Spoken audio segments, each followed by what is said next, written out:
I think you've got to leave that entire sequence. You can't it's all staying in. Yeah. The Third Degree Net Podcast. Third Degree, the Third Degree Net Podcast. Third Degree, the Third Degree Net Podcast. Third Degree, the Third Degree Net Podcast. Third Degree, the podcast, is brought to you by Soccer90. Shop Soccer90.com for all your FC Dallas, U.S. Soccer, and international club gear. New in the store, Adidas shin guards in both youth and adult sizes. And Third Degree listeners, don't forget you get to receive 25% off when you use the promo code Third Degree at checkout. Well, hello there, FC Dallas Curious fan. Welcome to another edition of Third Degree, the podcast. Hi. I'm Peter, and with me, my two buddies. First, Dan Crooke. Hi, Peter. How are you doing? I am doing fine. Are you doing good? I am. I've got a question for you. When you get stuck in and win your 50s, do you buy your shin guards for those at Soccer90? I have not before, but I am now considering it, now that I know they have them in the store, in both youth and adult sizes. Nice. And your hero, my hero, everybody's hero, editor, founder of thirddegree.net, the amazing Buzz Carrick. Come in, Buzzard. Hi, Peter. Calling in today from Jake's right across the street from the stadium. I thought they closed that down. No, it's still open. I'm hoping to try and land them as a sponsor. Get a little shot in there, boys, if they're listening. Oh, all right, Jake's. I'm just kidding. I have no idea. It would be fun, though. I think they did close that one down. No, I literally ate there for lunch today. Oh, well, maybe it was closed during the pandemic. And they closed the Matitos next door and reopened it as something else. Okay, so maybe that's what I'm thinking of. Yeah, there's a Jake's just down the street from me, too. I love that place. It's good. Their grilled ham and cheese sandwich, the number 9 with a side of fries. It's pretty kick-ass. I'll have to try that. Yes, quite good. Okay, we got lots to talk about. Unfortunately, sad face. The first loss of the season, and it was not pretty, boys. Saturday afternoon, San Jose 3, Dallas 1, and a 7. And don't think for a second the irony of a 17-year-old homegrown slicing through Dallas's defense and making a giant bowl of center back soup was lost on us here on the podcast. You know what's funny about this situation is that Luchi did, the media today. And as he always does, he starts talking about, chances not taken and how if the game would have broke, he went on to say this, not like I felt like we're unlucky or whatever. I believe that the game is what the game is. You got to take your chances. But he's talking about if we'd have gotten this PK or if we'd gotten that or if we'd gotten the other thing, we'd have been up and we'd been right in it. I mean, all that's kind of true. But it glosses over what to me are like some fundamental issues. I'm like, he'll never publicly have these moments where he says, yeah, we were bad at this. We were bad at that. And just, he always talks about these other things. And so, I can't for the life of me think that he actually thinks that they weren't bad at certain things, because then when I go watch training, I see the reaction. So I know he knows that they were bad at those things. He just won't ever, I don't know whether he's trying to protect his team or he doesn't want to call out individuals or doesn't want to talk about specifics, because there was a 20-minute call today where he talked about nothing but soccerisms, and God bless Luchi and all that. But man, sometimes I wish he would just say something real. The call immediately after the game was really the same. It was a lot of, it's a game of moments and moments taken, moments not taken. Asking, whether I thought the incident with Jara in the first 10 seconds was a penalty because he hadn't actually seen it. And it's like, what does it matter if I think it is or not? I'm asking you about, these moments where defenders fell asleep and thought the ball was going out of place, so let's stop while meanwhile the little kid's gone and scored, and moments where they get a corner, it gets headed away, and suddenly they're like, well, we don't need to actually track back, except for Brisson, who is running his little tiny slow legs off while the rest of the team just stand around and have a barbecue. Yeah, it's funny. We talk, or at least I do, and maybe I beat it into the ground, but I do think that's part of the lack of experience that Luchi had coming into this gig was dealing with the media. Oscar used to talk a lot about part of the reason why he wanted to go other places was to experience the pressure, the really serious pressure of sports media in other places, and I'm sure he got that in Tijuana. He didn't really. He never really got it here, obviously, and that's just part of the gig. The job's dangerous when you take it, and Luchi is still very much learning that role. And some coaches are really good about protecting their players and finding ways to spin the story in directions away from their players. And some coaches are just super honest about what their teams did or did not do well. And I can see why that was frustrating today, Buzz. There's also something, players and coaches used to get media training. I remember having calls with Clavio where, I remember a call about Christian Coleman, and he's kind of going off about how Coleman's disappointment. I was like, hey, man, sorry if I'm putting you in a position, you're asking you any of those questions. He's like, nah, I'm just trying to give you the quotes you need. That's what we're here for, right? Oh, Clavio was the best at that. Yeah, all I wanted him to say was yeah, we got trucked in midfield. We're going to have to make an adjustment. And instead, I got a 10-minute speech about chances not taken and opportunities and how the game is just. And I'm not saying we're unlucky. And it's I know that you, Luchi, that's not, that you have an analytic mind about the game. I get all that. But sometimes you have to publicly, I think it's important to sometimes say, here was a mistake. Here's something that went wrong. So people will know that there's some recognition that something went wrong and that you're going to fix it and not just assume that you're going to do the exact same thing. And the only way we know is because I happen to go to training. So I was able to tell you that they're changing some things, so it's I just sometimes wish, I like Luchi a lot as a person. I just wish that when he would give answers, they were a little more, I'm not going to say honest because his answers are honest, but they're not real or grounded. They're very speechy. And today was a day where I listened to him for 40 minutes and walked away with nothing. I have one thing I walked away with I want to talk about at the end of the podcast that I think is sort of telling. But other than that, it was 35, 36 minutes of just stuff, Well, Luchi's a talker. He right? is a talker. He's a lecturer, and I think we've expressed our concern that sometimes the players just tune him out.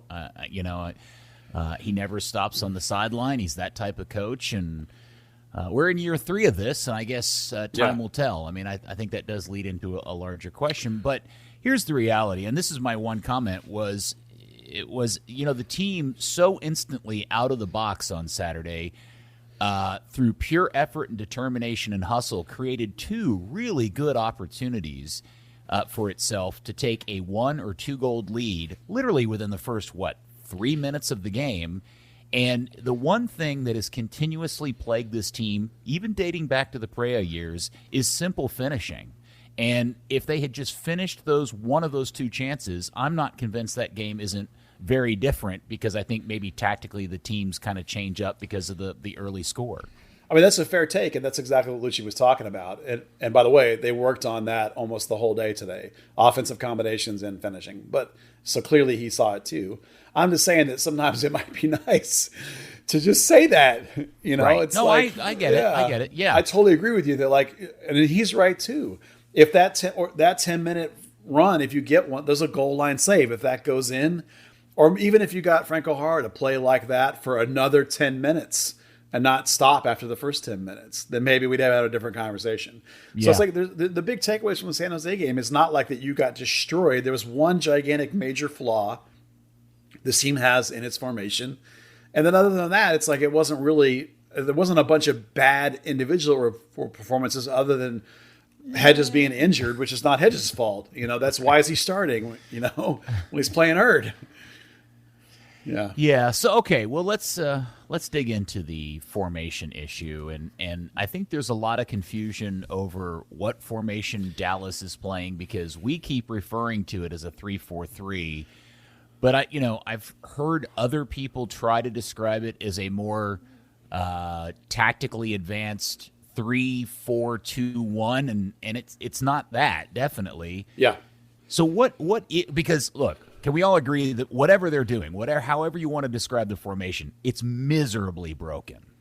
Yeah, so somebody tried to ask him today about tactics, and we got a 10-minute discussion about, and on a certain level, Luchi's right about this, and I'll answer your real question in a second, but Luchi went for another 10-minute thing about how the shape is just sort of a starting position, and there are all these responsibilities for space and roles, and you have fluidity, and he started citing all these teams around the world, and of course, all of us in the college wanted to say, you don't have those players, but it's...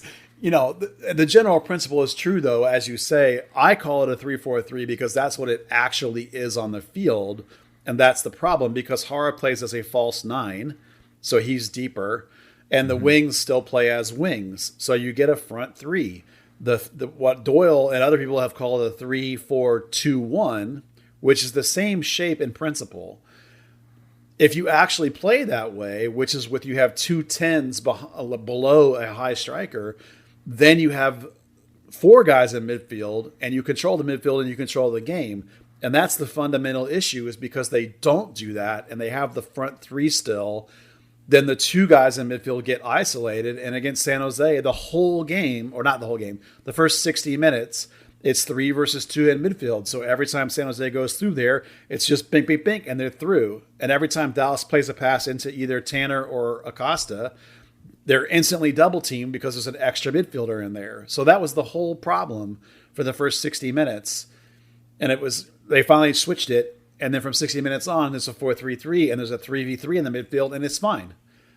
And that's, if you can't admit that that's a problem, if you can't admit that like it's not a 2-1 and it's a flat 3 and that you're getting overloaded in midfield, I get the idea that there's fluidity in roles, and probably some of that fluidity is supposed to be the wings are supposed to come back and sit on top of those guys and make that square, but they're not, and we have to talk about that because it's got to get fixed one way or another. I didn't like the way you talked about that fluidity, and as long as there's a guy in the midfield coming from wherever, right, which we saw with Ryan Hollins at the last 2 games, kept kind of drifting in. That's fine, but that's happening because Andres Ricarte isn't that kind of middle of the field 8. He's going searching for the ball, and Acosta's trying to fill in a gap, and so you're abandoning the midfield, and by trying to fill the midfield from the right back position, you're abandoning really your strongest area of attack from the back, and it's talking about fluidity too much, kind of. Eventually he's pouring that glass of water out and there's nothing in it. All right. But I want to talk about the one thing that I just can't figure out, and we touched on this last week, but it continues to make me nuts, especially when I saw the starting lineup in San Jose, which is, it appears to me that in Luchi's mind, it's Brisson greater than any center midfield option he has for a starting lineup. And I don't get that. And especially in San Jose, I certainly don't understand, because I'm the kind of guy that would love to see as many homegrowns on the field as possible, but I certainly did not understand taking Ricarte off and putting Tessman on, taking your best playmaking center midfielder and not starting him on the road just seemed ridiculous to me. And I fundamentally don't. I've yet to hear Luchi explain why he's stuck on this 3-man back line, 3 center back thing. Yeah, that's the kind of answer that Luchi won't ever give us, anybody. It comes down to, as he says, what he likes to say is he has faith in the personnel to do the jobs there. Whatever. It's the same platitudes, right? And we try to talk about the fact that in that role, Brisson is basically the aggressive center back. And to be fair to Brisson, he might have been the Dallas's best defender the first 2 games, because with Hedges playing hurt and Martinez being new, Brisson's actually been really good. But that doesn't change the fact that you were short a midfielder. And, it's my assumption, and because Luchi won't get into it, is that he knows that San Jose is a place that Dallas has done poorly in the past. He's still trying to build team cohesion, still trying to build like a defensive base like he likes to do. And so my gut told me that they were going to San Jose looking to keep the game 0-0 and then get it late. That's their tactic. Now, granted, the last 2 years, they've been horrible on the road. And so maybe he's trying some things to see if he can get better on the road. I don't get it myself, because sometimes you got to just be who you are and not be trying to be tricky. because you be tricky and you get smoked sometimes. Okay. That's not an answer, Peter. I know. I don't have an answer on this one. I don't get it either. But see, I think the fact that he won't answer the question allows me to speculate, and I'll admit I'm speculating, that just indicates that he doesn't trust the midfield options that he has to do defensive cover, which then takes us back to the question I've asked 1,000 times and nobody will answer. Why in the fuck did you sell Santos then? Yeah, that's a good question, because Luchi even mentioned that today. And one of the things I want to talk about later, Santos came up along those lines, and basically that, as you say, it shows that right now he doesn't have confidence in the midfield options. And remember, he mentioned that Tanner had come back from the national team and was trying to get integrated still. I mean, Poppy told me one time that it takes 2 weeks for players when they come back from the national team to get back on board with everything that they're doing locally, which is amazing sometimes. And the other guy he trusts, Jesus, is hurt, even though Jesus is a 9 this year. And he's got Acosta, and he's lost his defensive bulldog right there in the middle. As much as we've heard Sorrio's had a good camp, obviously the faith is not there either. So, that's the bottom line. I talked about this the other day, was like how short Luchi's bench really is. It's like the starting 11, and then there's like 3 players he trusts, and that's it. Past that, he doesn't trust anybody. So he doesn't have a lot of cards to play, frankly.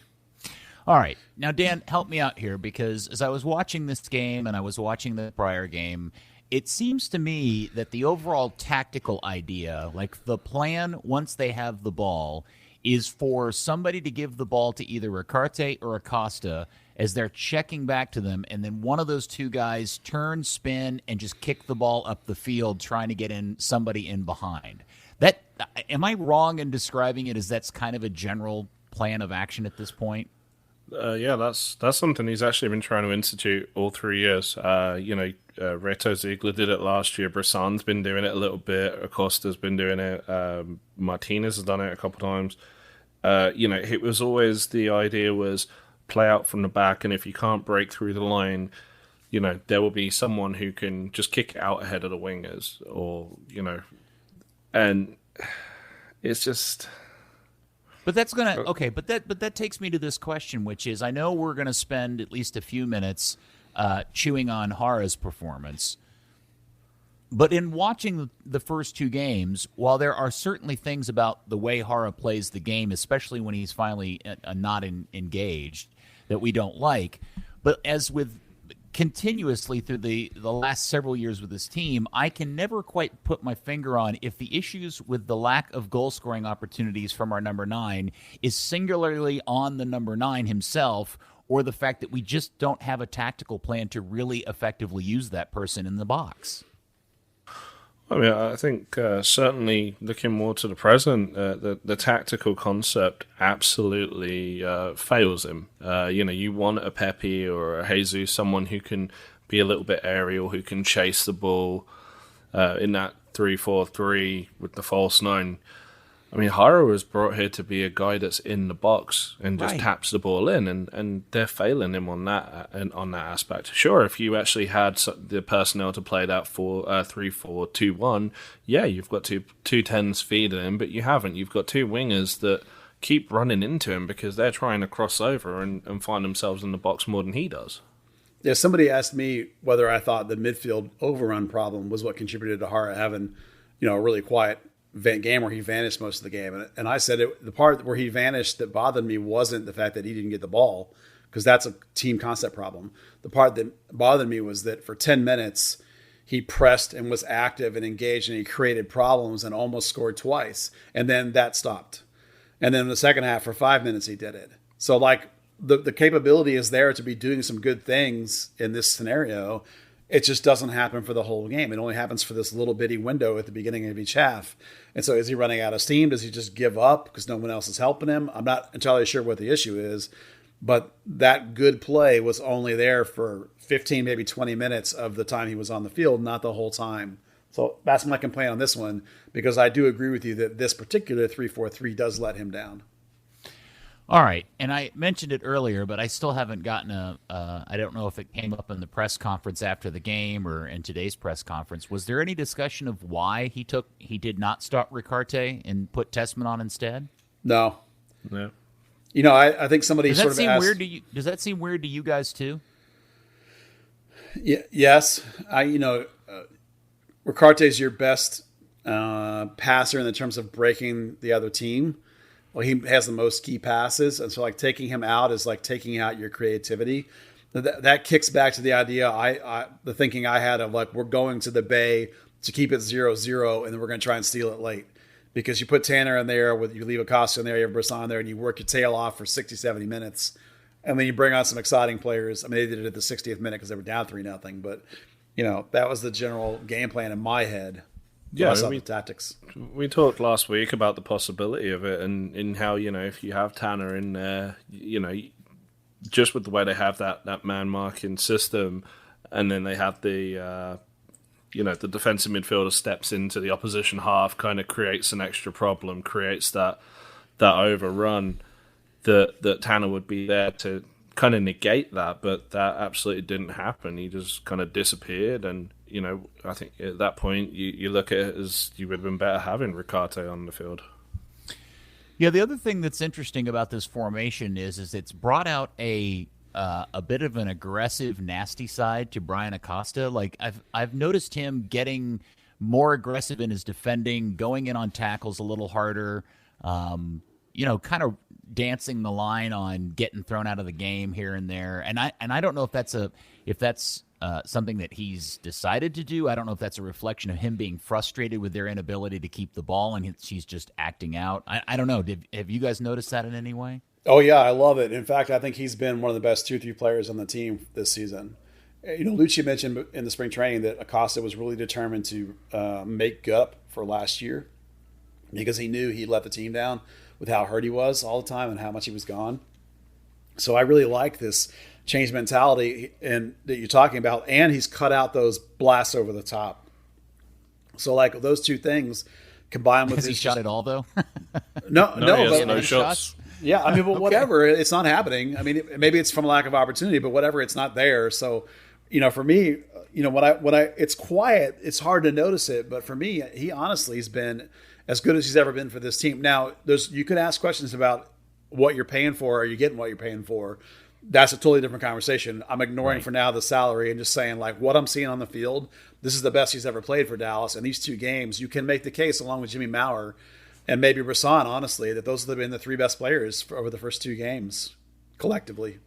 Yeah, who ever thought we'd say that? I know, right? It's ridiculous. Yeah. Like I was looking at the passing charts and everything the other day, and everything was Brisson, Acosta, Brisson. I mean, Acosta is top 5 in every single good stat. Brisson is top 2 in X assists and goals added. I mean, there's only been one goal, but it's like nonetheless, it's like those two guys are playing above themselves and what we're used to. So credit to them in that sense. Not that that's the answer we're looking for because he's a DP, but he's been good. All right. Well, then let's talk about the three center backs for a few minutes because I'm not a huge Brisson fan, although I will admit that he's played fairly well. And Matt, I did not realize Matt was playing on an injured ankle, and I suspect we're not going to see him now for a bit of time.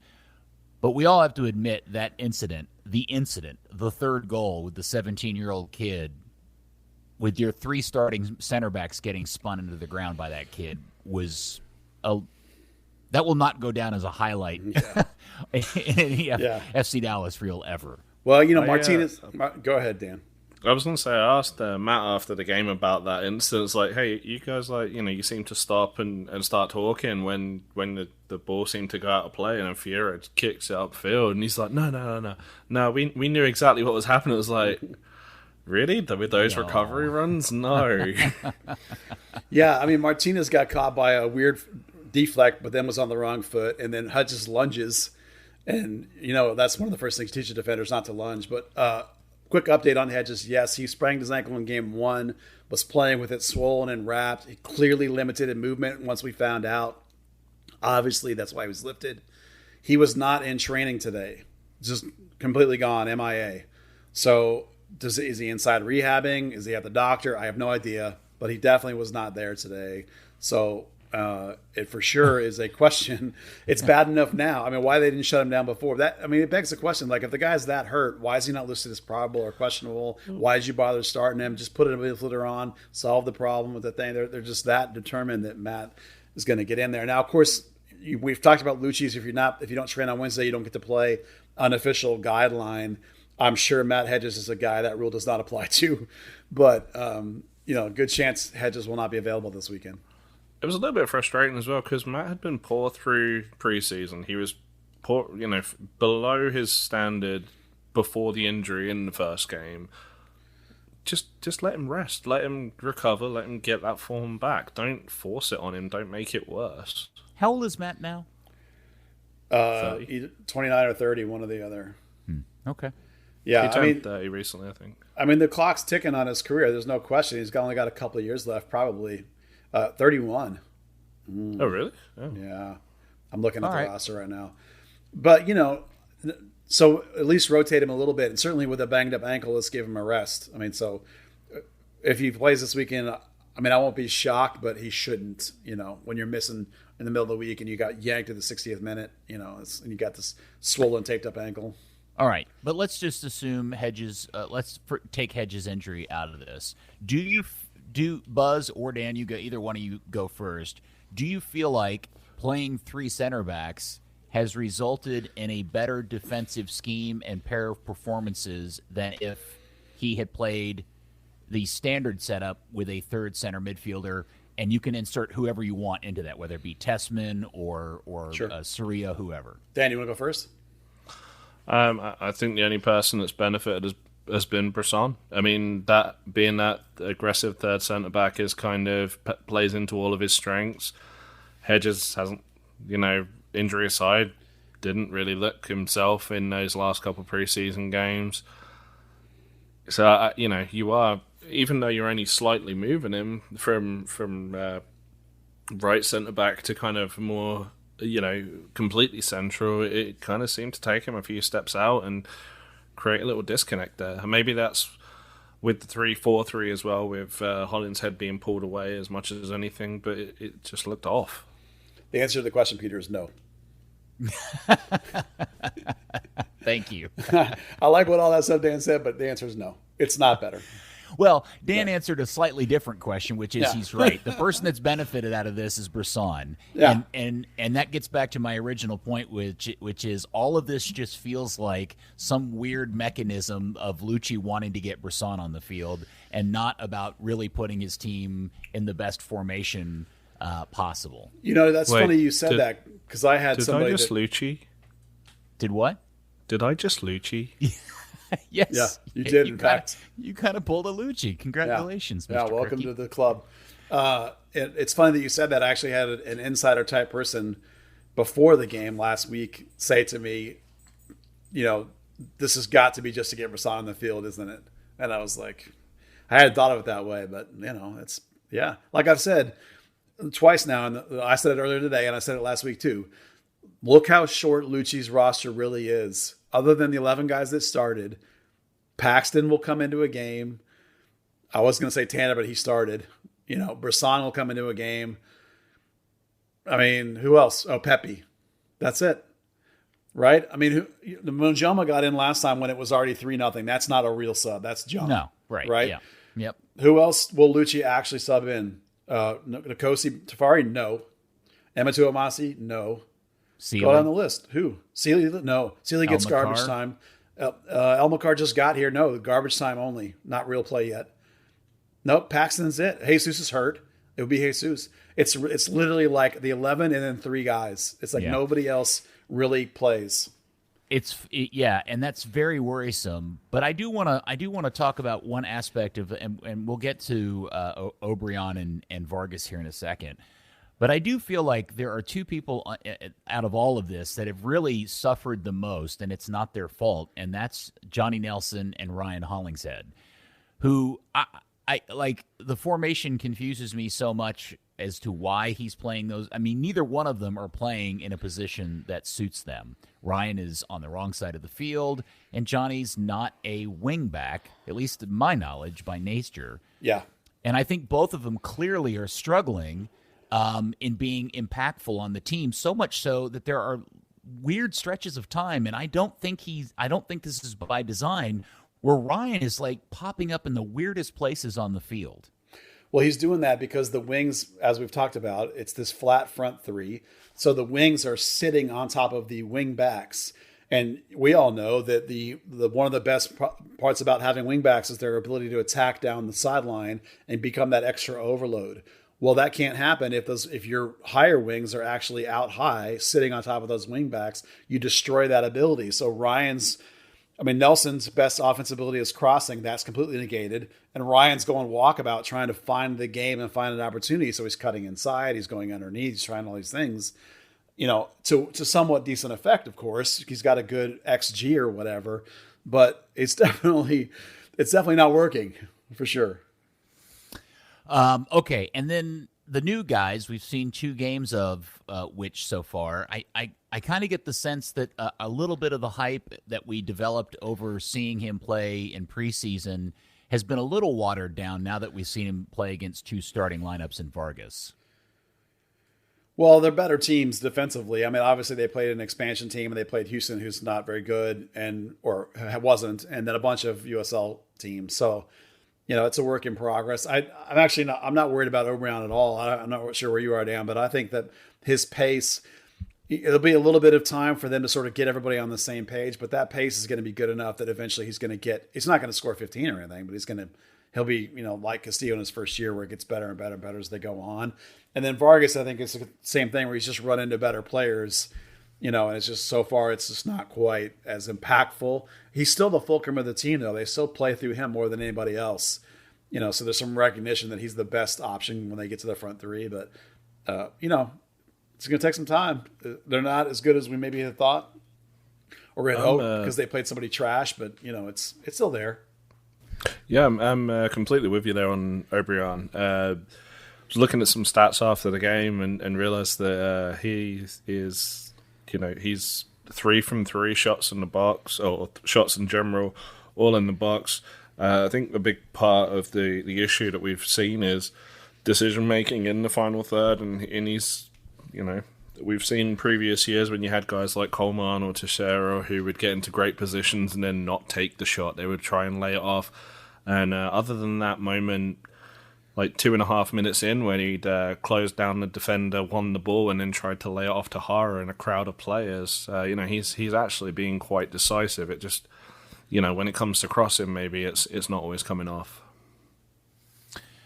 All right, so at the 60th minute, the game is 3-0. It's completely out of hand, and then Luchi finally makes some changes. Oh, wait, the one thing that we didn't talk about when we were talking about the kid spinning the 3 center backs was also the injury to Maurer, which was weird because I've never quite figured out how he hurt himself. Was it his shoulder, and did he just fall on it funny? Well, it was his shoulder. I'm not really sure what he did either. It may have just been the way he turned his body. Luchi said it's a sprain, and I think he's going to miss 1, maybe 2 games. So opportunity for Philippe, obviously. Of course, when somebody said that to Luchi, he said, yes, of course. Oh, wait, and Zobek also is in competition. Well, come on. Yeah, right. We know. It's Luchi being Luchi. It's Philippe. It'll be, I suppose... No, it's Philippe. It can't be Zobek. So, that's who we're going to get for a game or 2. And then I'm sure, the short answer is Maurer's fine. He wasn't there today, too, obviously. That's not a surprise. The other keeper that's in camp, actually, is Antonio Carrera, who's the U17 keeper, who I assume will be signed as a homegrown sometime in the next year. Okay. But 60 minutes, they do not only make some personnel changes, they make a tactical or formation change, and then suddenly, again, San Jose is up 3-0, so they can also kind of change their attitude too. Things at least looked a little better, right? Yeah, and this is it in fact looked like the quote triple pivot where Acosta's playing holding and then Paxton and Ricarte are in front. That's kind of exciting. I mean, it actually starts working again, like you say. When you're up 3-0, a lot of things. When you're down 3-0, a lot of things are a lot easier. But credit that they started playing and started working, and Pepe got involved and got a goal. And it's amazing what happens when you actually aren't overrun in midfield. You actually have 3v3 in there, a couple of guys that can break a team with passing or dribbling, like both Paxton and Ricarte can. So Okay, now assuming that, in fact, Mr. Hedges is injured, the irony of this is that may force Luchi's hand to play a four-man back line instead of three center backs, which may allow for some of the correction that we all are hoping for. But my question is, Buzz, if he has three center backs available to him for the game against Portland on Saturday, do you think Luchi sticks with the three-man back line? I think not, because it's clearly not working. It's only not working. And if I remember correctly about Portland, is they play with pretty much a straight high striker single. They play the same 4-2-3-1 everybody plays, but they don't overload very much. So it's just the one guy, and then you have to worry about the overload midfield with all their amazing players. So Vieri, whose father passed away recently, he's around, so I'm sure he's playing. They have a Club America sandwich, by the way. Club America down there Wednesday, then at Dallas, then back to Club America in Portland, and then the Saturday after that, they got Seattle. So Dallas is in the middle of those four games. It's the throwaway game. It's the throwaway game, yeah. Yeah. Well, as well, with the defense, Portland doesn't have a striker at the minute. They have Jeremy Ibobase is injured. He's just coming back. Yaroslav Nizgoda is out with that ACL tear from last year. They had Blake Bodley, a left winger, start up front as like almost a false nine with Felipe Mora on the bench.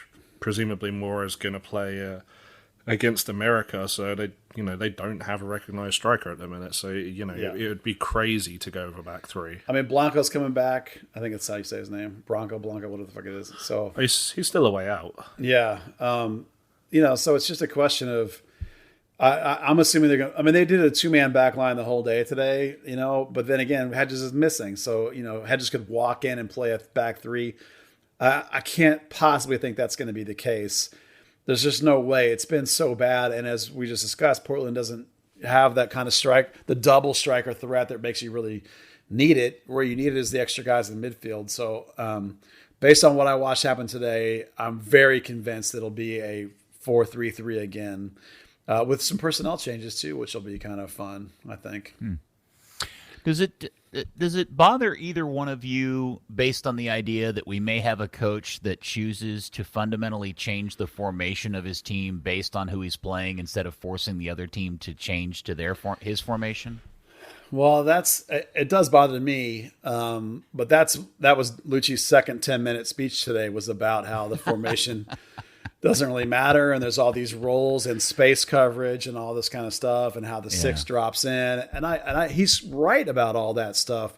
But I think I believe the formation matters for comfort and consistency, and how like, again, look, this isn't Liverpool, this is FC Dallas. You don't have those guys. You have guys that don't know what they're doing, or are still learning, or are not up to that level of standard. So I think this consistency is important. But you're going to see the 4-3-3, and there's a couple of changes that we can talk about in a minute. So I think I would like him to sort of pick a base formation and not change it as much. But he's married to this tactical fluidity idea that he can just switch it up all the time. I don't like it, but I'm not a coach, so what do I know? Right, and I don't have a coaching license, and I'm certainly not an expert, but I would push back on Luchi and just say all of what you just said, sir, is completely reasonable and understandable, but Bressan is not a midfielder. And when you take a midfielder out of the field and put Bressan in the back line, there is a cause and effect of that, and clearly it's not working. Yeah, I agree. So all the talk of people moving, it's not like Bressan, when they've got the ball, is suddenly rushing into midfield to help cover or be creative or progress the ball forward. He's just another center back. Yeah, I think the analogy Luchi makes is when they're in the build-out situation, even in a 4-3-3, the outside backs step forward, the center backs separate, and the six drops in. So It looks just like a 3-4-3 when they're going forward. So that's what he's talking about, is like, if I start Bressan there, it's not any different. It's the same roles. It's the same build. It's the same coverage of space. Okay, well, you're arguing with me. I agree with you. No. But what the point I want to make is that, yes, he's correct. But if that person carrying the ball out is Brisson. Wouldn't you prefer that person to be Ricarte or You would. Tessman or Acosta or Yeah. Santos, for Christ's sake? Yeah, totally. 100%. I get it. Yeah. I agree. mean, yes, I understand tactically that they're all interchangeable things, Luchi, but they're not the same player, and they all have different skill sets. And that's what I think is clearly failing him, is this concept that he can have a center back pass the ball out of the back just as well as any of these midfielders, who, by the way, are better passers.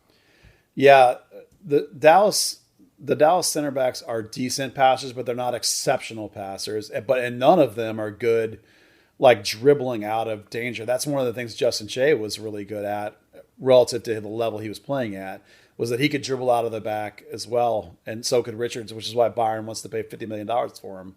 That's an exaggeration. But, again, it comes down to the idea that you don't have the players that – I just had a conversation with somebody the other day that the modern passing and dribbling center back is the new 9, as they call it, in terms of the value and the importance of it and how it's worth – what did they pay for Maguire? $80 million or something? Right? Yeah. I mean, that's like those talent levels and skill levels are incredibly, incredibly important in the modern game. And while we think Dallas has some really good defenders, they don't have those guys. You got to understand your limitations. And maybe he finally has. Maybe that's why it's back to the 4-3-3. Maybe he recognizes it's not working. So it's going to happen. I don't know if there was a come to Jesus moment with the players or not, but I know like Luchi talks about, this, it's not really a change, it's roles. Talking to Hedges after the game, I mean, I don't know how much of it was like he was just feeling a bit pissed off, being sore and losing that game, but it's like we've been playing in this formation for 3-4 weeks. It's still new. We're still trying to get to grips with it, which, with what Luchi's saying is that shouldn't be a case. There shouldn't be any teething problems there because they have these same roles throughout the game that just evolve. Mm-hmm. But the reality just isn't that. All right, so Portland is here 7:00 Saturday night. Assuming he does have to, his hand is forced and he goes back to a 4-3-3. Who do you think the other startings? Is it Ricarte, Tessman, and Acosta? Well, let's start in the back, if you don't mind. Okay. I mean, obviously it's Brisson and Martinez, right? That's center back. That's a given. Mm-hmm. But you, sir, are getting an early birthday present. Based on what I saw today. November. I know. It's way early. Based on what I saw today, more than likely Ryan Hollingshead's back at left back. Okay. Which is good, right? That's what you wanted. I thought you'd be way excited about that. Well, you totally let me down. No, well, hold on. Yeah. I like Johnny Nelson as a defender, and I think him playing as a natural left fullback way more fits his game, and I'm way more interested in seeing him play there. But now I want to know who's going to play right back before I decide if this is a good or a bad thing. Luchi still was trying some things today, but the bulk of the time was Ryan left and Eddie Munjoma making his first start on the right. Okay, well, I'll buy that. I mean, I think I feel bad for John Nelson because I think there's a really, really quality defender in there who is getting a real short shift because of the way his team is utilizing him. Yeah, I agree with you on that for sure. Now, the other rotations we saw were Imatu Amasi got some time at right back. And then there was a rotation where Nelson was with the first team as the left back and Ryan Hollingshead was the right back. So those are the options, but the most of the time and the starting of the time was Ryan left, Eddie Munjoma right. So that'll be interesting to see. And I'm going to have a little bit more on that a little bit later. But the midfield is back to a 3. And it looks pretty much like the triple pivot idea that we kick around where the person playing 6 is not really a pure 6. Mm-hmm.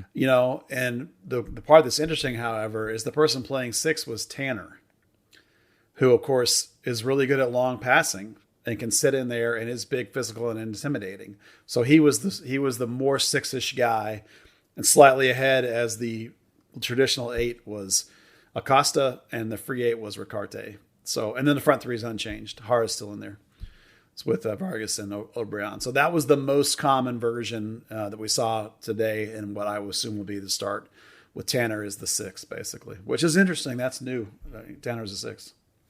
Well, it certainly would allow us to see and check out the status of Jara playing a more playing a position he's better suited for in that particular formation.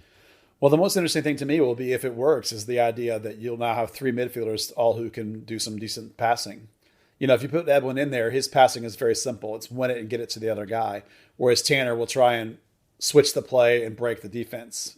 So that's, now he doesn't play as good as defense as Edwin, but he plays pretty good defense, relatively speaking. He's probably a better six than, say, Ricarte would be. I don't know. The other way I thought you might see it would have been Acosta as the six with like Tanner linking, or even Paxton and Ricarte in front of Acosta. But Paxton's still not. I think we're still a month at least from seeing Paxton be ready to start. So any Buzz? Did you have any thoughts on Paxton's time in that game and whatever you saw at training today? He could every game he looks a tiny bit brighter, tiny bit better. There's definitely not 90-minute fitness there for sure. But every time I see him, he looks like he's a little more committed, a little more aggressive. It's progress in the right direction. As long as it's not another setback, I really like where it's heading. Let's just not be in a hurry. I know everyone wants him to be the start and be the guy, but it's like you got to be, I don't know, 4 or 5 more games, including this one, maybe 4 or 5 more games before he's ready to start. Probably that's a rough guess. Probably, yeah. And there's no reason to force it. Because he'll be in the mix as a wing too. He's mentioned that. He even mentioned wing back. Remember? So he's in the mix at left wing, possibly right wing, possibly. He can play a bunch of spots in Luchi ball. Luchi loves moving those guys around. I think he just looks like a kid that just wants to get on the field and try out his parts. Yeah, doesn't he always though, Paxton? Yeah, that's why we love and adore him. Yeah. So this is kind of a no-win situation for Dallas, because if with the changes, Dallas comes in Saturday and clobbers Portland, all of us, not all of us, many people will go, well, this was kind of the throwaway game for Portland. It was in between their 2 CCL games. They have a Seattle game coming up. But then you also then have to go back, and if Dallas plays poorly or loses that game, the fact that and by the way, didn't you have like an insane list of people that are missing from even in addition to the people that you mentioned earlier that Portland are missing or potentially missing this weekend? Yeah, they're down to 1 senior goalkeeper. Their other 2 are injured. They've got Andy Polo, who's been out of the country with since before the season started with a green card issue. He's just got back, and I mean he's going to be in no shape to play either. Then you got the few that we talked about. They really can't afford to lose anyone for those CCL games right now. Yeah. Not when they got the Club America twice and then Seattle. It's like you don't want to. Dallas, on the other hand, their next 3 home games are a depleted Portland, Houston, and RSL, both of whom aren't any good. In the middle of that, you go to a Minnesota who's 0-2. So, like, you better rebound fast over these next 3 or 4, or you're going to be in a bad shape when you start to get into your LAFCs and your, Chicharitos, who are playing really well. Boy, are they. He's going to score 60 goals this year. Is he ever? Okay, yeah, and the other thing that I saw they announced today that had, you know how you are about numbers, Buzz. Yes, yep. I am equally as adamant and hard old school about is kit assignments. And I'll be damned if I was the official MLS kit assigner, what they are doing this weekend would never happen under my watch, which is they would not wear their secondary jerseys at home. Yes, the lovely powder blue is making a debut, and they're wearing it for the first time officially in a regular season game at home, and that is a high kit crime and of the highest order. That's a quick crime. They've committed before, though, because you remember that every time we get a new road jersey, they do that. I hate it too. One pass a season. They're allowed to use it. It's fine. Okay. Well, they did. A couple of other MLS teams did it this past weekend. I think Philly did it, and somebody else did too. That explains why they changed the website. What did you think of the red with the white shorts and socks?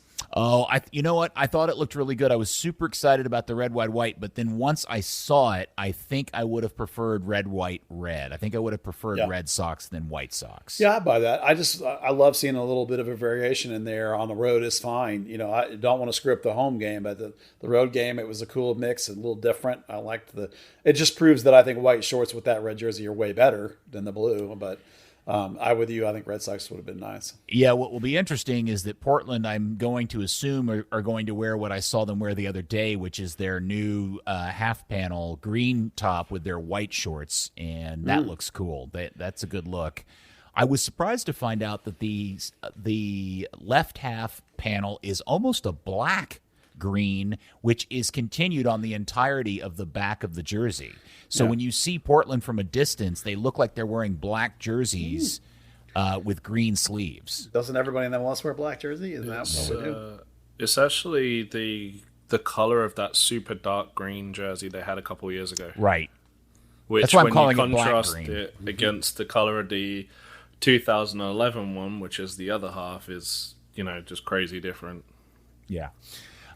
So that will be an interesting kit matchup, a kit assignment for this particular weekend. And yes, if we've mentioned it before, MLS, at least for the first 2 weeks, have been releasing the actual graphics for the kit assignments. Oh, yeah.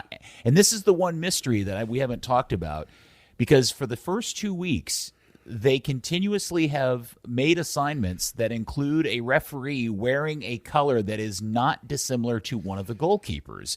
And it bothered me, and I went back and looked. Every game has the referee wearing either this kind of highlighter green or a light electric blue. And they do not appear, or they haven't worn it yet, because typically referees have as many as 4, if not 5 different colors in the United States, which would also include a red, a black, and a yellow. And the red, black, and yellow do not appear to be in the mix, at least not so far. Capelli is their kit supplier this year. That's probably why, because they had that switch from Adidas to... what, does Capelli not have a red or a black or a yellow? They definitely don't have the resources that Adidas does. Interesting. Well, that's funny. Like when I was a kid, there was even pink and orange refs jerseys. I mean, you can make them whatever you want as long as they're different than the team. Do you remember the original green in the Premier League? That really weird teal green? Yeah, I do. Yeah, yes. I mean, for a long time, the refs in the Premier League wore green because there were no green teams, and so it was easy to pick green and just go with it. So I guess the big question is, and this is probably, and you may have already said this and I missed it, but I'm assuming there's zero chance that Pepe is going to start on Saturday. There's zero chance. It's Frank O'Hara. There's 2 reasons. One is, despite the fact that Pepe has phenomenal statistics in terms of what he's doing, there still is a little bit of a team concept disconnect. Like Luchi's made this comment about finding a way to stay in games. I think he means that, staying in terms of involved in the play and involved in the team concept. I think that's what he means. But more specifically, it's because of Frank O'Hara. And it has to do with, this is the way I read it anyway. This is my theory on why O'Hara still starts. When you have veterans in the locker room, especially when you have a resume like Frank O'Hara's, as a coach, you have to respect that. These are grown men. And everybody in the locker room is looking at the coach and looking at the way he treats everybody else. There's a hierarchy to these teams, a hierarchy of resume, a hierarchy of experience. Like if you were to go crap on Matt Hedges, people would notice that, like if Luchi did that. And the same's true with Frank O'Hara in the sense that like he has these skins on the wall. So at the start of the season, you have to give the veterans a legitimate run. Or else they're going to, if you just go with a kid and just bench that dude, then he's gone forever, mentally speaking. You have to give him a real chance, which is why, for me, Frank O'Hara will start 5 or 6 games pretty much guaranteed at the start of the season, no matter how bad it is, because you have to get that real run in real games, as I'm using air quotes about here. Coincidentally, that might be just about how long Jesus is out. So that's why, I mean, you certainly can't drop a guy of Hara's resume for an 18-year-old and keep the locker room. You'll lose the locker room overnight if you do that, because all the older players will be like, well, that guy, why he can do it to me? Why should I bother busting my tail or whatever. You know what I mean? So there's a roster management aspect here, and I'm 100% convinced that's why Jara's still starting, especially with Jesus out. And let's keep a firm eye on that, because Luchi said how important Jesus was going to be as a 9 this year. So let's keep an eye on when Jesus comes back, how many games that is, and maybe that's the time. Yeah, the thing is, it's been interesting to watch kind of a national reaction online when the lineups have come out for these first 2 games, because there does seem to be some sort of misunderstanding or perception that no matter what, because Dallas is so good at producing all of these homegrowns, that there will always be this overflowing number of homegrowns in the starting 11. And Buzz, you were the one that started telling everybody weeks ago that this is going to be a season where that's very unlikely. But it is a bit ironic considering this, the perception of what this team's purpose in life is, and that its MLS side doesn't seem yet to be the, honing ground for those guys in terms of starting yet. And that's one of the weird disconnects about the long-term on-field plan, I guess. Yeah, I mean, the last one to really break through, was Kellen Acosta and Jesse Gonzalez. And Paxton was well on his way until all of his injuries problems. And basically, Jesus is the one that has probably done it the most, or, becoming a surefire thing. But really that's Brian Reynolds, Reggie Cannon, Reggie. Yeah. So, there are guys coming through, but then those guys move on. And, if Jesus was healthy and Paxton was healthy, I'm sure that this wouldn't be happening. But at the same time, Dallas went out and bought all these 28-year-olds, so there's definitely a trend towards non-home. We're going to see Tanner this weekend, I think, probably. Simon Joma again this weekend. That'll probably happen. So, it's definitely there, but I know what you mean. I know what you mean about the home runs. Okay, let's throw out some other stuff that took place. So the great news for FC Dallas is that their main business modus operandi is working like a fine Swiss watch, as today they announced the signing of yet another homegrown. Yeah, Colin Smith. Listen, I'm going to be brutal for a minute. I did not think Colin Smith was going to make it to MLS as a wing. I know he's done some good things in the academy. I know he looked bright in moments in North Texas because the kid is ridiculously fast. I get that. But to me, he was too one-dimensional. I did not think he had the game for MLS, which is... Now, first, let me give you some qualities about him that I love. His engine is phenomenal. His work rate is great. He's an amazing leader, really stand-up guy, good locker room guy, fantastic person to have on your team. Just not enough creativity for me up front, which is why I suggested that they try him as a right back. And lo and behold, he's played right back this entire spring for both FC Dallas and North Texas Soccer Club in training. So obviously they're pleased enough with that they have now decided to offer him a homegrown deal. Now, it's possible that they also think of enough of him as a wing. I didn't see it. Of course, I'm not the arbiter of who they're going to sign by any stretch of imagination, but I think it's because he's done so well as a right back, showing some qualities that they really love, and when they love to convert attackers to outside backs. So this is the typical flying kind of winger. He is a good crosser. That's a good quality for that position. He can cut inside and shoot underneath. That's another good quality that they like in that position. He's going to take a while to learn defense, and people are going to have to be patient with him in terms of defense. Today, I saw him, he was wearing FC Dallas gear, but he spent the whole day with North Texas. I don't think you're going to see him on the FC Dallas official roster, just like Benny's not. Although Benny traded with FC Dallas, Colin's still training with North Texas. I assume he'll play every game with North Texas pretty much all season. He did include in the press release that he's on a season loan to North Texas. Oh, there you go. See, Dan has their info. So how much of this is just the business of, the business of selling players, and to keep Colin happy, he won't accept a North Texas deal because nobody wants to make $15 an hour playing soccer professionally, is the fact that he if you sign me to an FC Dallas deal, for a fair, legitimate amount of money, at least you get my rights and you can sell me on. No, I versus think him actually being somebody that's going to turn into an actual MLS product for Dallas. No, I think this is the next Cannon Reynolds right back. Like we think. Oh, really? Okay. Joma, this is Emma. Like Emma's playing right back now. This is their. And now he's a little bit younger. Obviously, I think he's just 17 even. just recently. So, he's got tons of time to progress still. It's good for him to stay with North Texas for quite a while. No, this is legitimately, I think, this potential superstar. When I wrote the thing about playing him right back, what I said was, I don't see it for MLS as a wing, but this could be, maybe he'd like an opportunity to see if he's the next $10 million right back. This is that level of athleticism. I mean, listen, I don't want to be this stupid cliche about athleticism, because in some ways he is lacking a little bit of the tight space, bouncing kind of quick cutting kind of stuff, but he is super, super fast like Reynolds was, and has this great verticality, which they love out of their guys.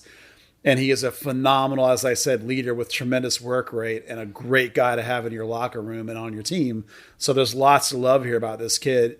Now that the conversion seems to be working, I actually think it's a great signing. And I think that it's one, obviously not for this year. It's one for 2 or 3 years down the line to be that next guy in this right back or left back, whatever the case may be. This time it's right back progression.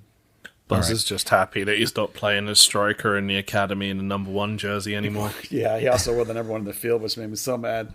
But it just makes my brain hurt. No, I'm so happy because I didn't see it happening as a wing. I didn't think he was going to make it, and I think he could be great as an outside back. Okay, Dan, you're the one that we have tabbed to keep tabs on this. Can you give us an update on what's going on with the Ajax kid that they've signed to be yet another winger? Yeah, the Schön guy. I'm trying to think what his name is. Schön. Yeah, I know Schön. It was the Shibboleks. Yeah. Shibboleks. Shibbolek and Shibburn is actually, he was due to arrive the end of the month, and now saying it's going to be the end of next week, pending confirmation of travel. The surprise part, maybe because he's vaccinated and the new regulations, is he will actually be available for selection right away. Interesting. Well, Luchi gave us the old got to be integrated stuff, but yeah, he'll be available real quick. Yeah, I bet it'll be integrated real quick if he shows up and just starts banging goals and beating the crap out of everybody. For sure. And the other thing that I wanted to bring up was Buzz today. I don't know who gave you the pictures, or maybe you took them when you were at practice or something. But we got photos of all of the safe standing area in Section 112. Is that what the number is? Section 112 is now complete, and I'll be damned, it looks fantastic. Yeah, one of our patrons sent me those. Yeah, it looks great. Now, it doesn't have the 100% safe standing foldable seat thing, but for what compared to where it was, it looks great. I think it looks great. Yeah, they found a way to cover up the bolts, and it's painted, and there's cup holders. I don't know, Dan. You're the guy that comes from a country where standing up all game is where it was originated from. Is this a good and proper setup now? I mean, that's kind of what you would see in a lot of non-league stadiums. That is still technically illegal elsewhere, which is why you have the true safe standing that has the foldable seat. But yeah, I mean, they've got the cup holders out, the old blue seats all bolted in, and it was based on what Orlando has on the purple wall. And it is exactly like that. If anything, it looks a little bit better. Now, the only thing they've really got to worry about is, just not being kind of out of sight still. Well, I will say this, and I don't want to harp on this because we kind of beat it up pretty bad last week. I think in seeing that just makes how they handled that first game all the more maddening. And the communication they ended up with something so right, and yet they screwed up all of that first week stuff. The fact that it got to that point, it should have never gotten there in the first place, the way it was communicated, the way they tried to hide it and sweep it under the rug, and all of that. It just drives me nuts that they can't figure that part of the off-field piece out. Yeah, especially because what the makeshift solution actually turned out like 100 times better than what it was expected to be. And then the final solution's a terrible term for anyone who's a history nerd. The final product was It's actually come out great. Yeah. I wouldn't call it safe standing personally, because to me that's old terracing, but that's just me being English. I will say one other thing while we're talking about supporters. Remember how the US Open Cup final 2016, there was that awesome march in where all three at the time supporters groups marched in with their banners, drums, flags, and importantly, smoke and flares. Well, that's actually going to return. There will be a march into the stadium from the red lot, which is the one where on World Cup Way, where the all the restaurants and bars are. Supporters will march in half an hour before the game with smoke and everything to the West Gate. Love it. Okay. Yeah. That's awesome. That's good news. Congratulations to them for getting that organized. All right. Now, the other thing that everybody should know is that the game is here in Dallas, and everybody should go to the game, assuming you can get a ticket and you know all the COVID stuff fits you properly. But there is, I didn't know this until Dan brought it up today. There is no English TV broadcast, and it's a really weird weekend because Channel 21, their TV partner, is airing a Mavericks game, which is weird because the Mavericks are generally on what is now Bally's Southwest, the old Fox Sports Southwest. And so Dallas, there is the new Spanish TV broadcast on Channel 29 if you want to watch it in Spanish. But if you want to see something in English, you'll have to watch it on your computer browser because they're streaming the game in English on fcdallas.com. But because the Stars are playing and the Mavericks are playing, they're having to break in a new play-by-play person. Yeah, they've had a guy, I guess, who's interning, who's been shadowing Mark and Owen recently, and he gets his turn this week with Steve on color.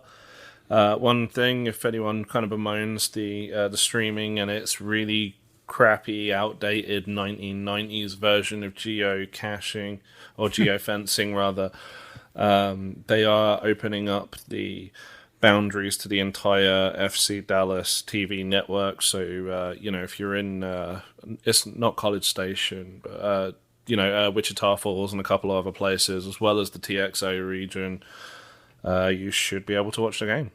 All right. Or just go to the game, right? That's what we'd all... Or just go to the game because, soccer and sport in general is an activity, not a TV show. They announced Atlanta's going to open up to 100% starting in May, and I know initially the Hunts had said something about June. Do you think that'll get modified and they'll increase that to 100% for FC Dallas games sooner than they originally stated? So the crowds can look the same. You're rude, sir. That was very un-English of you. On point, though. All right, fair enough. Well, okay. I think through the end of June basically is what we're gonna. No, that's what they originally said, wasn't it? It might be faster. I mean, they've taken the first 4 games and then they're going to do that reevaluation. So, I mean, I guess we have to wait until after the Houston game to find out. And then to end the podcast, the B team, North Texas Soccer Club, had a nice debut with a bunch of kids. And, oh, my gosh, there was some teenagers playing and down in Arlington, and that turned out good for the home team. Oh. Yeah, listen, defensively and without the ball, this team has a lot to learn. They're super raw.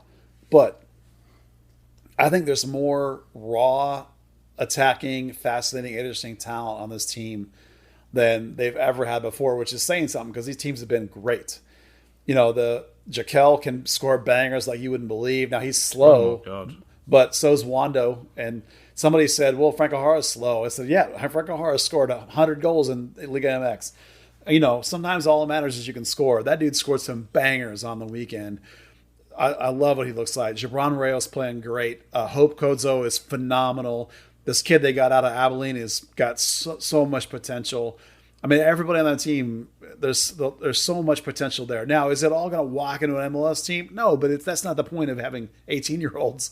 Is in a couple of years, maybe it'll be fascinating. And they play great soccer, just like the same, nice fluid build and attack, and they get forward. And now the defense needs some work. And the kid they saw, is it Mickey Maldonado, Dan, is that his name? They signed Mikey from Maldonado, yeah, Mikey. That kid looked legit. He was the best defender on the field last game, and they got that kid out of San Diego Surf or whatever it was out of San Antonio. Yeah. So they've done it. And go ahead. A Matthew Corcoran side. Oh well, I mean, it's like, so credit to them for going out and scouting and find like Rio Ramirez from Fort Worth Vaqueros. I mean, they went out and signed these guys, and then they bring in, and there was a chance he was going to start. They bring in. Oh, I'm telling you, the kid has a chance to be the best player this academy's ever produced. I know. In my head, I had this thing. Dan, you need to make this. You know the meme where the guy's holding his girlfriend's hand and looking back at the girl in front. Yeah. You need to put Buzz as the guy. You need to put Thomas Roberts as the girl he's holding hands with, and Matthew Corcoran as the girl up front. Could you make that happen for me, please? Buzz is making some weird noises. Yeah, I'm embarrassed. No, I thought you were going to say the Randy Marsh meme from the episode of South Park when they lose the internet. No, that's too graphic. Is it because he's 15? No, I think the fact that Buzz he's had his head turned away from Thomas Roberts to the Matthew Corcoran. Yeah, Tommy Poo will be jealous. Very different players. Very, very jealous. Totally, yeah. Buzz, did you go to the North Texas game? No, I was working. Do we know what the announced attendance was? No. Ooh, okay. No. I just wondered. Well, what did you guys think? Did you watch? What did you think? I didn't watch. No, I enjoyed it. haven't watched. That was a fun game to watch, and honestly, after having to write the recap and everything else for the San Jose game, it was like my faith in the sport was kind of restored. Is it available online? Can I go back and watch it? Yeah. It's on the ESPN Plus. Okay, yeah. I'll go back and watch. Didn't Knight Pickering play in the game? No. Oh, I thought I saw him somehow on the roster or got in the game or something. No, he didn't get in. Okay. You know who did get in was Ramon Torres, who's the FC Dallas premier player who had the 4 hat tricks in the That's who Cup. It was. It wasn't Knight Pickering. It was that kid. Yeah. That kid. The kid was like his high school MVP for like 3 or 4 years in a row. He was the MVP of the premier team forever. He's led that team all kinds of great places. He's got 4 hat tricks in a row in the Dallas Cup.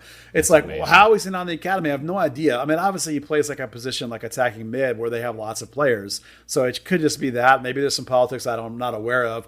I'm just super glad to see a guy come out of premier and get invited to North Texas and get on the field. I mean, recognition of talent in not just the academy, from other places. I love it.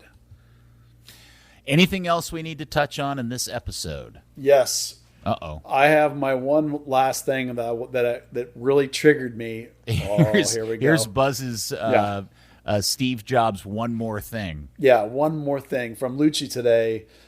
He said something I've been stewing in my brain for a couple of weeks trying to figure out what Luchi's doing. And then he said something today that just really triggered it to come together for me, and I wanted to talk about it. And that's what he called FC Dallas a developmental club again. Oh! And I know. And was it today he got really defensive about it as well? He did. But he specifically mentioned it in the context of, you sell a guy like Brian Reynolds, his replacement's not automatically ready right away. You sell a guy like Thiago Santos, you have to develop his replacement. Okay, sure, I totally agree with that. So, but the reason, what it triggered in my head is that Luchi knows he doesn't work for a team that over the winter he can go buy the 5 players he needs and plug them in. No. He knows he's not that franchise. Right. So what triggered in my head is that Luchi knows that the team he has today, which we've talked about, there's like 3 dudes he trusts. He's trying to build towards the middle of this season when the team's going to look not completely different, but very different. He's trying to either develop Eddie Munjoma or Emma Tuamasi or Johnny Nelson or somebody at one of these outside back spots. He's trying to develop either Edwin or Tanner or somebody to play as a 6, and it's not there yet. He's trying to develop Vargas. He was raving about Vargas today. He's trying to develop Sealy. He's trying to make these guys work for him, because he can't just go buy somebody. So these 3-4-3 extra defender reactions in a way, are sort of panic reactions to, I don't have anybody else I can play yet. I need 4 months of this season to get these guys to where. So like 4 months from now, is it going to be Manjoma and Tuamasi playing? Is it going to be Tanner's going to be sixing? Is Edmund going to be in there? It's going to be, is it Pepe going to be starting? Is Jesus and Paxton going to be starting? Like the lineup today, I think Luchi knows is not his lineup at the end. And that for him, again, it's all about development. And it just really crystallized today when I was listening to him talk. Yeah, and it just solidifies my theory that FC Dallas is unlike every other MLS club in terms of its structure. It's upside down. It's not a MLS club that happens to have all these things underneath it. It's the upside down. It's this youth club with an academy underneath that, and then there just happens to be at the very bottom an MLS club that's actually there just to support all the other stuff. Yeah, and Luchi was adamant this spring about why can't we be the selling club that finally wins MLS Cup? Well, only because nobody else has ever done it. Now, sure, this is the team that he's been hired by. This is the team that he runs. It is what it is. He's trying, I think, to develop, and he's trying to make it happen. Will he be able to? Man, I don't know. That's asking an awful lot. Even guys that they sign that are 28, they're signing them with the idea that it's a step up and get recognition, and they can move them on again. So it's going to be it's a lot, but I think that's what he is. Yeah, but here's the problem, Buzz, and I don't want to get into this too deep now, but here's the problem. You can call yourself a developmental club, and that's the problem with that is that in terms of marketing and messaging to the potential season ticket buyer, well, do I want to pay all that money for a developmental club that's never going to really win anything? Or if I'm the kind of soccer fan that is interested in that, aren't you mighty disappointed when you show up and in your starting 11 there's only like one homegrown? Yeah, I totally agree with you. Yeah, there's a disconnect between the way they sell the team and what it actually is. And that's why I think as we watch this team move forward, and Manjoma might be the first one we're going to see it happen with, is like he's going to slowly progress this thing, and it's going to become more of what you thought. It's just this initial reaction of this initial 3-4-3, this defensive mindset is like just try and get into the season and not get wrecked for the first 5 or 6 games. Because if you throw on all the kids, you're going to get wrecked if you just throw them all on. It just doesn't work. So, I agree with you. I'm not saying throw on all the kids. I'm saying take a center back out and put Cerrillo on and let him learn to play the 6. Yeah, it would be painful. But I agree with you. I'm on board. How do we know it would be painful? We heard he had a great preseason. We've seen that kid do great things. I guess do you remember when he was nearly loaned out? Yes. Yeah. Maybe we should just say, apparently Luchi thinks it's going to be painful. I'm with you, man. I would prefer just to put him in there and see what happens. I mean, it looks like we're going to see Tanner in that role, so we're going to see what happens, and we're going to see Manjoma right back. So see what happens. So, can I quickly say something? Oh, okay. We've been talking about this press conference today and kind of like the tone of it and everything. The Patreon subscribers actually do get access to the raw audio that we record in these. So, the patrons will be able to, check that out and listen to the full hour of rambling on between a bunch of people and, kind of hear some, maybe a little more insight into the tones that were taken and the questions that were asked. All right, everybody, don't forget Third Degree, the podcast, is brought to you by Soccer90. Shop Soccer90.com for all your FC Dallas, U.S. Soccer, and international club gear. Don't forget, also new there, my aforementioned Adidas shin guards in both youth and adult sizes. And most importantly, you good Third Degree listeners of this podcast receive 25% off when you use the promo code Third Degree at checkout of all your gear goodies. Dan, thank you for your time and insight today, you wizard you. Thank you very much for your presence and editing and hosting and just making us sound like professional people that speak professionally. Yeah, I do the editing. Yeah, he's editing. I'm just the Yahoo show monkey. And Buzz, thank you, sir, for all your. I know you had to limp out to practice today, but good on you for gutting it out, sir. Thank you. Yeah, it was a hard walk. All right. Well, thank you, FC Dallas Curious fan. Hope you enjoyed this. We will speak to you next week on another fun-filled edition of Third Degree, the podcast. Matthew Corcoran. Oh, poor Thomas. I knew that was coming.